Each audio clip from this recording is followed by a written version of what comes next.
დავიწყებ. დიახ. რომ მოგონილი თემაა ესეც, არავითარ თვითად არ აწევს ეს საზოგადოებას, გარდა აგიტაციის სააგიტაციო მანქანისა, რასაც რუსთავი ორი ახერხებს.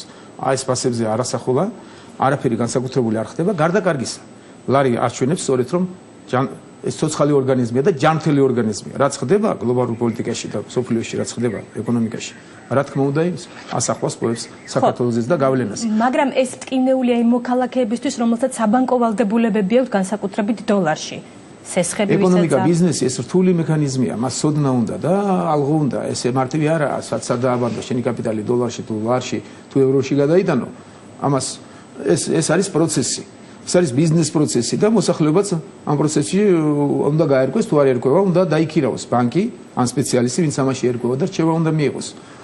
ბიზნესმენებიც ძალიან ბევრი ვერ ახერხებს, თქვა, სწორედ გამოიცნოს, სად გადაიტანოს თავის ქონება დოლარში, ლარში თუ ევროში და ესე შემდგომ. ეს არის პროცესი ნორმალური. ლარი იქცევა ძალიან ჯანსაღად, ძალიან ჯანმრთელად და მე სპეციალისტებთან შემიძლია თუ აქვს სურვილი ტელევიზიითვე გამომიწვიონ და დავჯდები, სადაც უნდათ სპეციალისტებზე, ვისაც აქვს პრეტენზია, რომ ეკონომიკა იცის. ლარი იქცევა ძალიან ადეკვატურად იმ პროცესებთან მიმართებაში, რაც ხდება ეკონომიკაში შიგნით და გარე პროცესები აისახება. არაფერი ცუდი არ ხდება, არაფერი არის კატასტროფული, არაფერი ეს ფასებზე არ გადართულა, თუ ფასებზე გადავა მთავრობას აქვს ამის ბერკეტები, ეროვნულ ბანკს და ფინანსთა სამინისტროს რომ ჩაერიონ, ჩარევასაც არ საჭიროებს.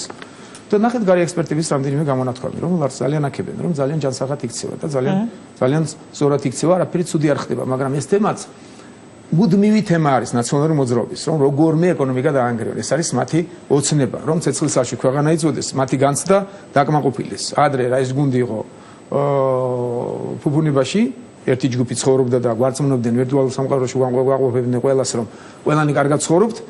ეხლა ისე კარგად ვეღარ არიან და ცუდად გრძნობენ თავს. და უნდა დაჩვენოთ საზოგადოებას, რომ ყველაფერი ინგრევა და ყველაფერი ცუდათაა. ამ ფონზე მოყოლებული 2012 წლიდან ძირითადი მათი სამიზნე ეკონომიკა, რამე თუ მიზანი აქვთ, რომ ეკონომიკა დაანგრიონ, რომ ქვეყანაში როგორმე მოახერხონ და ის მათი ფსიქიკური განწყობა შემოიტანონ, რომ დაინგრეს და დაიშალოს ყველაფერი. და ესევე ამას მოკლედ უფრო ფართოდ გავანალიზებ, შორს არ მინდა მეორე კითხვას მეორე ნაწილს. კი, უბრალოდ ეკონომიკაზე რა დავასრულოთ. აი კონებრივს და სამართლიანობის აღდგენას, რაშიც მე აბსოლუტურად გეთანხმებით, რომ ძალიან გაჭიანურდა. ეს ვალდებულება ქონდა ჩვენს გუნდს, როდესაც მოვედით და მეც ჩემი პრემიერობის პერიოდში ხშირად მეკითხებოდნენ და ხშირად ვაძლევდი დაპირებებს, რომ ვემზადებით ამისთვის და იქნება. თუ მიაქციეთ ყურადღება, პრემიერმა გააკეთა განცხადება ბოლო დროს, რომ თებერვლიდან ეს პროცესი დაიწყება და როგორც მანს თქვა და მეც ვიცი, რომ არის ამის მგზავრობა, ეს არ არის მარტივი პროცესი. გამართლება არ უნდა, მე მესმის საზოგადოების კარგად რომ ძალიან დაგვიანდა, მაგრამ ეს არ დაგვიანებულა ვიღაცის სუბიექტური მიზეზების გამო, ან ვიღაცას ეს მიავიწყდა, ან ვიღაცას არ სურდა.